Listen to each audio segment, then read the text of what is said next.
Ilse Schneider had been a master baker in Bavaria before the war, known for her rye bread with the perfect crust and her stubborn pride that matched it. Now she sat in the mess hall of Camp Como, Texas, staring at a piece of yellow bread that looked like compressed sawdust. This was cornbread, the Americans called it, and Ilse called it an insult to everything she knew about proper baking. Around her, other German women prisoners picked at their plates with similar expressions of disgust. Margarete, who had worked in a Munich bakery, actually pushed her plate away. "Pig food," she announced loudly in German. "In Germany, we feed corn to animals, not people. Do they think we're livestock?" A few of the younger women, perhaps less attached to rigid food prejudices, had tentatively tasted the cornbread. Their expressions transformed from skepticism to surprise. Frida was actually eating a second piece. "Frida," Ilse called across the table in German, "you are actually eating that." Frida looked up, almost embarrassed. "It is actually quite good, sweet but good, nothing like I expected." "It is corn," Margarete insisted. "Pig food." "Then the Americans make very tasty pig food," Frida replied, reaching for a third piece. As the mess hall emptied, Ilse glanced back at her plate where the untouched cornbread sat, still warm and fragrant with butter and honey. Pride had prevented her from tasting it, but curiosity whispered that perhaps, just perhaps, her assumptions about American food were as wrong as her assumptions about American brutality had been.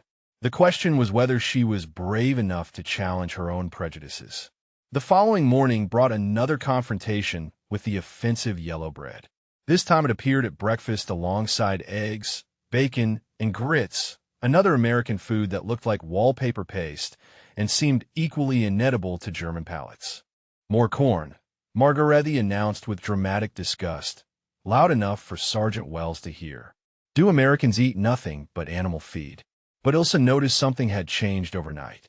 More German women were actually trying the cornbread, and their reactions suggested the food was not quite the culinary disaster she had proclaimed. Frida was teaching others to add extra butter and honey, creating converts with each demonstration. "Ilse," said Gretel quietly, "I tried it this morning. You should taste it before judging. I do not need to taste pig food to know it is unsuitable for human consumption." Even as she spoke, Ilse's stomach betrayed her. The aroma of warm cornbread with butter was undeniably appealing, and she had been hungry for months before capture. The generous American portions were helping her regain weight, but pride was preventing her from accepting their most distinctive offering. That afternoon, during the daily orientation session, Captain Helen Bradford addressed the food situation directly. "Ladies, I understand cornbread is unfamiliar to you. In Germany, corn is primarily animal feed, but in America, especially in the South, cornbread is a staple food that families have cherished for centuries." She gestured to a map showing American corn production. "Corn is our most abundant crop. We have developed hundreds of ways to prepare it for human consumption: cornbread, grits, cornmeal mush, succotash. What you consider animal feed, we consider nutritious and delicious."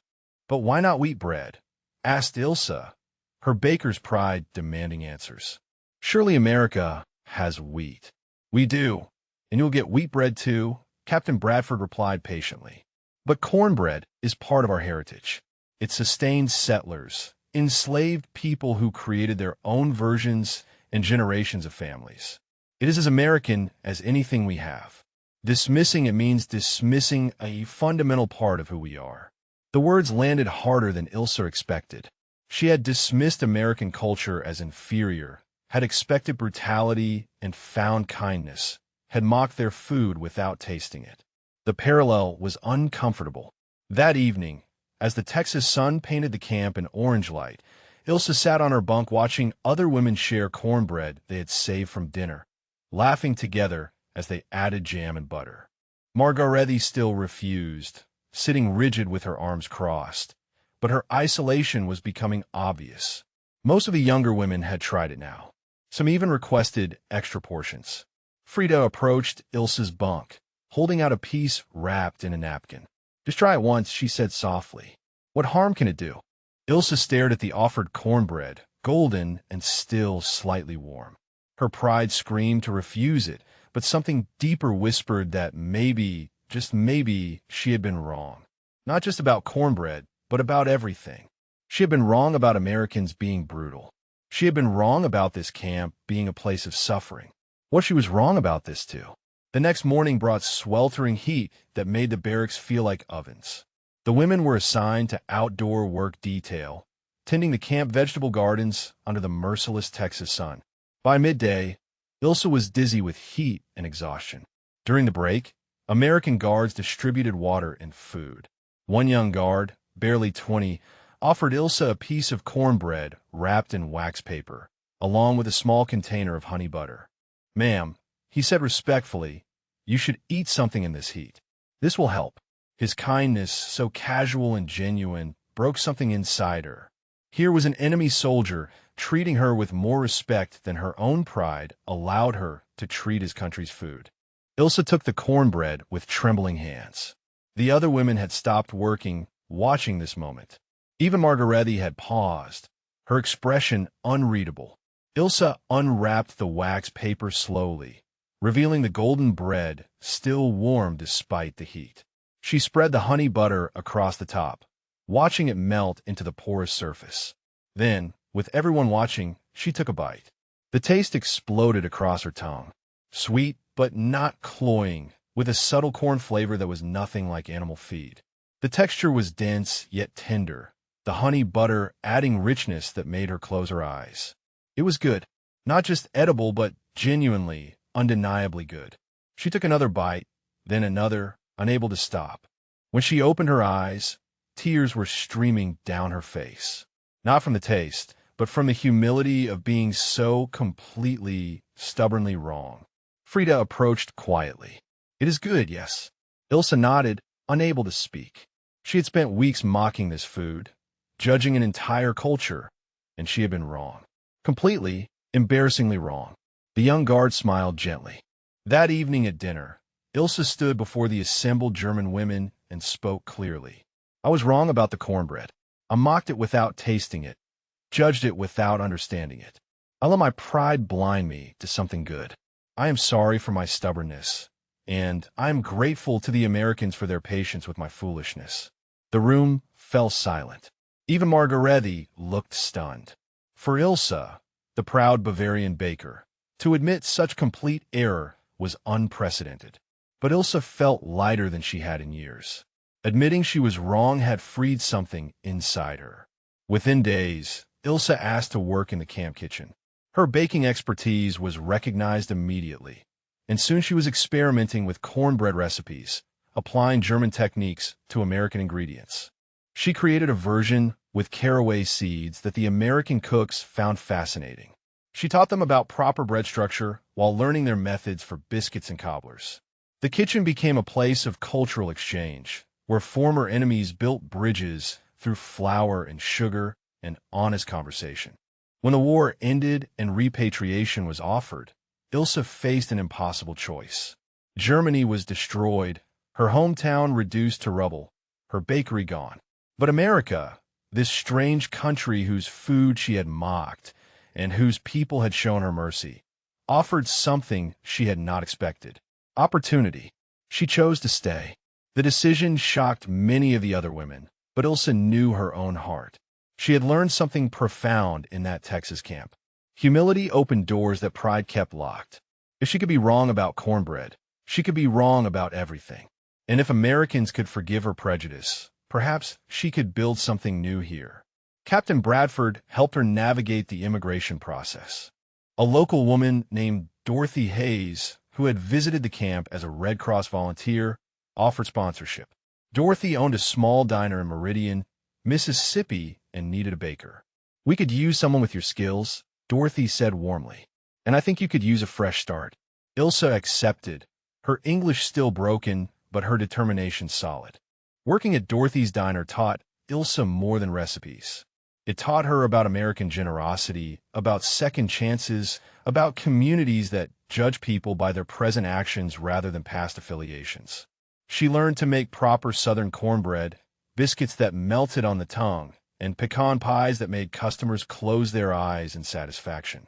In return, She introduced German pastries, stolen at Christmas, black forest cake for special occasions, dense rye bread that locals called substantial. But Ilse never forgot the lesson of that first bite of cornbread. She kept a small piece in the diner, framed on the wall with a handwritten note. I was wrong about this bread. I was wrong about this country. Humility taught me both truths. Customers asked about it constantly, and Ilse always told the story honestly, without embellishment or excuse. She had been prejudiced, stubborn, and wrong. Admitting it had changed her life. 2 years after arriving in Meridian, Dorothy offered Ilse a partnership. "You have earned this," Dorothy said simply. "Let us build something together." With Dorothy's partnership, the diner expanded into a full bakery called Schneider's American Bakery. The name was deliberate, claiming both identities without shame. Ilse's sister Katrine and her 2 nieces arrived from Germany in 1948, thin and traumatized from post-war starvation. Their first meal in America included cornbread, and Ilse watched with knowing patience as they reacted with the same disgust she had once shown. "It is pig food," Katrine said in German, pushing the plate away. Ilse smiled. "That's what I said too. Then I tasted it. Try it, sister. Trust me." Watching her nieces experience the same revelation she had felt years earlier brought tears to Ilse's eyes. The younger one, Anna, ate 3 pieces and asked for more. The older one, Helga, admitted quietly that it was better than anything they had eaten in Germany for years. Katrine finally tried a small bite, then looked at Ilse with understanding. "You were right to stay. This is a good country. Not perfect, but good." Ilse nodded. "It is home now." The bakery became a gathering place for the community, where Ilse taught German baking techniques to curious Southern women while learning their family recipes in return. She hosted classes on bread making, where she always told the cornbread story as an opening lesson. "Before we learn techniques," she would say in her still accented English, "we must learn humility." I once mocked food I had never tasted. Do not make my mistake. Taste everything with an open mind. Her nieces thrived in America, attending Mississippi schools and eventually college. Anna studied chemistry. Helga became a teacher. Both spoke perfect English but treasured their German heritage, embodying the balance their aunt had fought to achieve.